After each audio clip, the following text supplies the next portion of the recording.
বর্ষাকাল। আষাঢ় শ্রাবণ ২ মাস বর্ষাকাল। গ্রীষ্মের দাবদাহ শেষে প্রকৃতির বুকে অপরূপ বর্ষার আগমন ঘটে।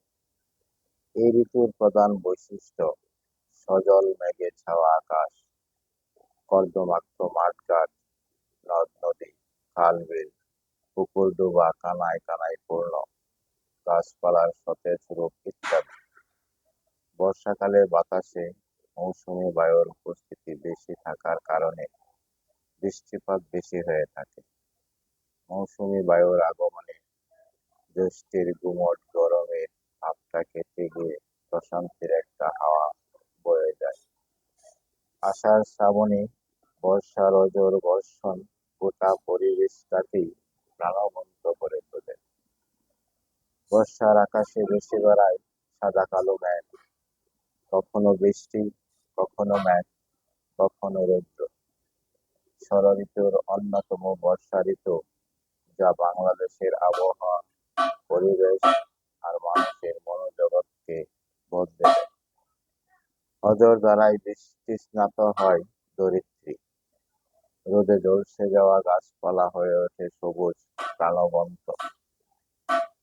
বর্ষার বৃষ্টির ধ্বনি আমাদের পঞ্চ ইন্দ্রিয়কে অভিভূত করে। এ কারণে এদেশের কবি সাহিত্যিক বর্ষাকে নিয়েই অধিক সাহিত্য রচনা করেছেন। বর্ষার সুশীতল বর্ষণ প্রকৃতির সকল চাওয়া পাওয়াকে তৃপ্ত করে।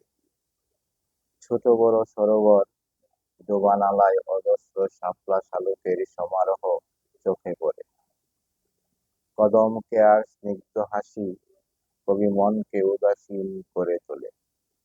বর্ষার আগমনে খাল বিল সব তলিয়ে পানিতে কানায় কানায় পরিপূর্ণ হয়ে যায়। নদীগুলোর দুই পার পানিতে ভেসে যায়। বর্ষার অতি বৃষ্টিতে অনেক সময় বন্যাও দেখা যায়। বন্যাতে অনেক সময় আমাদের দেশের অধিকাংশ এলাকা পানিতে তলিয়ে যায়। গ্রামীণ জনপদ বর্ষার পানিতে টইটুম্বর হয়ে ওঠে। বাড়িগুলো বিচ্ছিন্ন দ্বীপে পরিণত হয়। বর্ষা আমাদের প্রকৃতিকে যেমন ফলে ফসলে ভরিয়ে দেয়, তেমনি আমাদের মনকে স্পর্শ করে। গুরু গুরু মেঘের ডাকে ধান ক্ষেত বিচরণ করে।